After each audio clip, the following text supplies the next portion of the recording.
In this video, we are going to learn about elasticity of demand. Now, we know by law of demand that when price increases, quantity demanded decreases, and when price decreases, quantity demanded increases.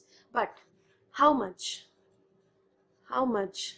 That is what we are going to find out under the heading elasticity of demand.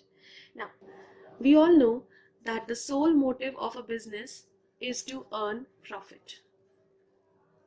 Okay, now sometimes to earn profit, the business has to increase the price of its product, and sometimes it also has to decrease the price of its product.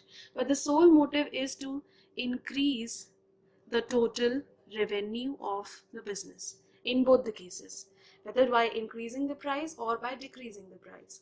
So you need to increase the price in such a way that the quantity demanded of your product is not decreasing, that your customers do not mind to pay a little bit extra for your product, and quantity demanded does not decrease. It is going to decrease.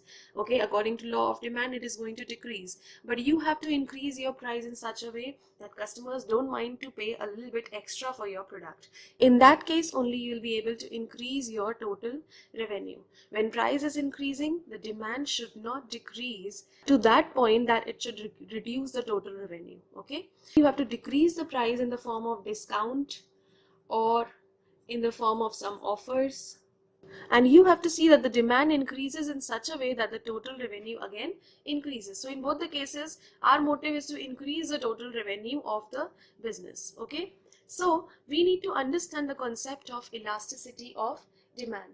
Now there are two more points that you need to remember. Number one, elasticity of demand is not affected by the units of price and quantity demanded.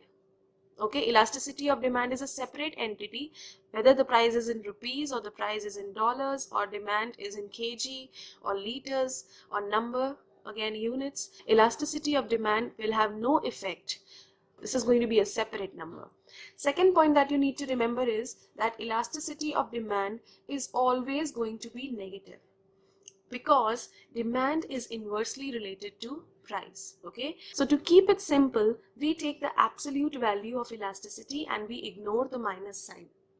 Now, there are some factors that affect the elasticity of demand. In your NCERT book, only two factors are given, and they are availability of substitutes and nature of commodity. But there are some more factors that we will be discussing other than these two factors. Let us see first these two factors, the availability of substitutes and nature of commodity. How do they affect the elasticity of demand?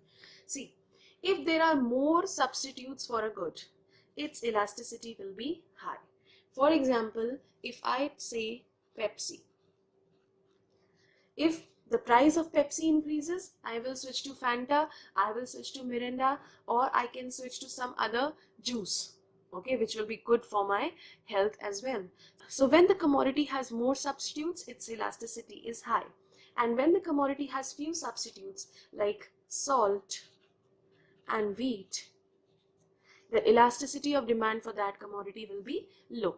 A change in price will not affect its demand to much extent.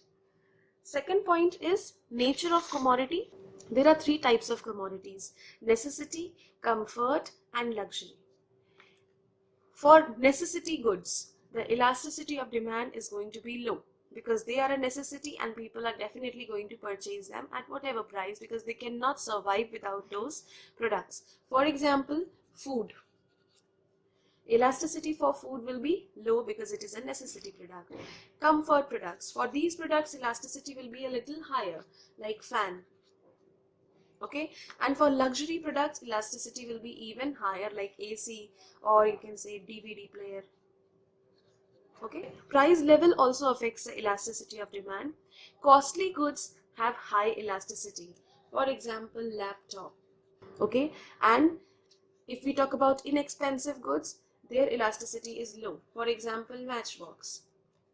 If I purchase a matchbox from the market at 10 rupees today, and tomorrow the price increases from 10 to 12, I am still going to purchase it because I am not spending a greater amount of my income on this product. Okay. Next factor that affects the elasticity of demand is number of its uses. If the number of uses of a commodity is more, its elasticity is high. For example, electricity. Electricity has many uses in our lives. If the price of electricity will decrease, what will happen? People will start using more of it. People will start using more AC, more geyser, more generators. Okay, so demand will highly increase, and that will be an highly elastic demand. If the number of uses is less, for example, a medicine, its elasticity will be low because it is used only for one purpose. Next is income level. When the income is high, elasticity is low because people with high income are not very much affected by change in prices. And the case is opposite for people with low income. In their case, elasticity is very high. A change in price definitely affects their demand. Postponement of consumption. If the good is an urgent use good, elasticity will be low. For example, life-saving drugs. Life-saving drugs. Elasticity is going to be low for them because they are urgent. Okay, and if it is non-urgent, like snacks or chocolates, elasticity will be high. People can wait for their price to reduce and then they can go for its consumption. Next point, share in total expenditure. If the commodity which I am going to purchase has a greater share in my total expenditure, then its elasticity will be high. For example, car. It has a big share in my total expenditure or in my income. In that case, elasticity for that will be high. Increase in price, I can postpone its consumption. Okay. And if it has a lower share, like soap, that is not going to be very much elastic. So in that case, elasticity will be low. Last point is habits. When the commodity is a habitual necessity, its demand becomes less elastic. If the customer is habitual of consuming something, he is going to purchase it at any price, and in that case, its elasticity will be less. So these are the 8 factors that affect the elasticity of demand.